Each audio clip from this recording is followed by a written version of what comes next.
Satu hari sebelumnya, Agus dikunjungi oleh Menteri Sosial RI Saifullah Yusuf. Mensos pun memastikan hak dan kebutuhan dari Agus sebagai difabel terpenuhi.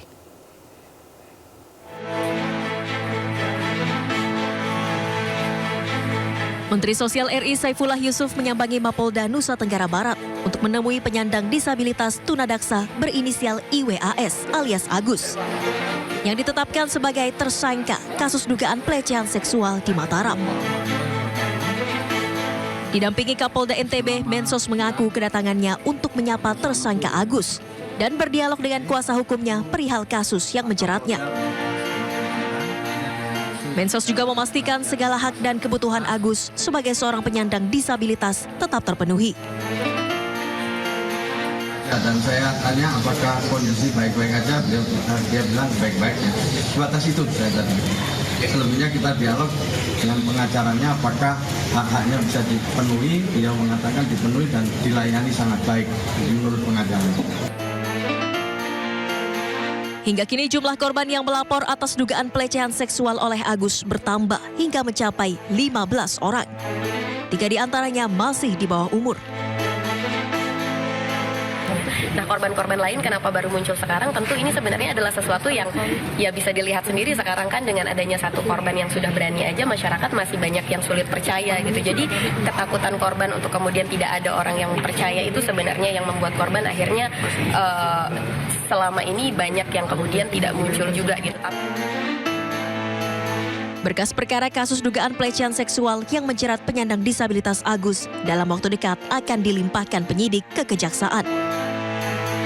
Sementara para korban pelecehan seksual akan meminta perlindungan ke LPSK. Dari Mataram, Nusa Tenggara Barat, Hari Kasidi, iNews melaporkan. Sementara itu pemirsa, polisi membeberkan video cara Agus merayu korban perempuan yang akan dilecehkannya. Video yang diambil oleh salah satu pelapor ini juga menjadi barang bukti yang sudah dikantongi polisi untuk menjerat Agus Buntung. Mantra di tas saya sih, gitu, bawaan dari lahir yang bisa baca seseorang. Saya tahu kamu lagi banyak masalah, saya bilang kamu harus kuat. Video bujuk rayu Agus pada korbannya dirilis oleh polisi. Dalam video berdurasi 3 menit 7 detik ini, korban berada di salah satu taman di wilayah Kota Mataram, lokasi Agus biasa melancarkan aksi menggait para wanita. Dalam video terdengar modus Agus yang terus merayu dan memanipulasi pikiran korbannya dengan dalih memiliki mantra dan kelebihan khusus. Saya tahu kamu lagi banyak masalah, saya bilang kamu harus kuat, kalau enggak kamu akan sukses, percaya sama saya. Siapa nama kamu? Siapa yang enaknya saya panggil? Dipanggil. Jadi aku mohon sama kamu harus sukses. Pertemuan ini sudah ditakdirin, bukan hanya kebetulan.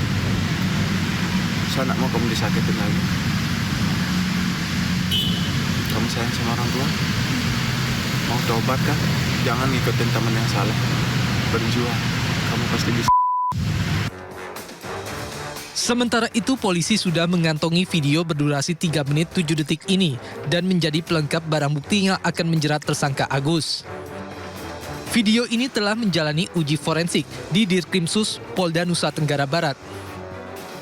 Jadi perlu saya luruskan bahwa itu adalah video awal mula bagaimana caranya pelaku mendekati korban, itu direkam video oleh korban. Jadi ada kalimat, kata-kata awal mula seperti apa, mengangkat segala macam. Nah itu akan kita dalami. Hingga saat ini sudah ada 7 dari 15 korban yang sudah melapor secara resmi ke Mapolda NTB. Berkas perkara laporan mahasiswi yang menjadi korban Agus Buntung ini juga telah diserahkan ke Kejaksaan Tinggi Nusa Tenggara Barat. Dari Mataram, Nusa Tenggara Barat, Hari Kasidi, iNews melaporkan. Pemirsa, polisi periksa IWS alias Agus Buntung, tersangka kasus pelecehan seksual mahasiswi di Mataram. 16 pengacara mendampingi dan siap melakukan pembelaan.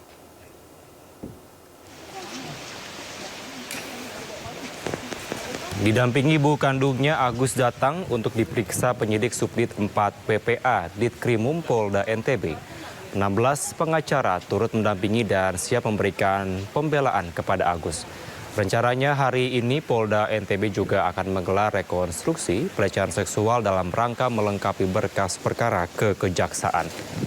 Hingga saat ini sudah ada 15 korban yang melapor ke Komisi Disabilitas Daerah atau KDD NTB. Berapa jam diperiksa?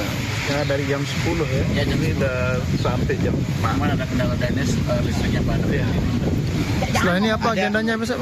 Masih kelanjutan pemeriksaan. Kemudian ada agenda rekonstruksi yang kami dapat informasi di Jaksa. Dari penyidik baru. Kapan tuh? Besok. Besok jam 8. Ada berapa pengacara yang Sejauh ini kami satu tim itu sekitar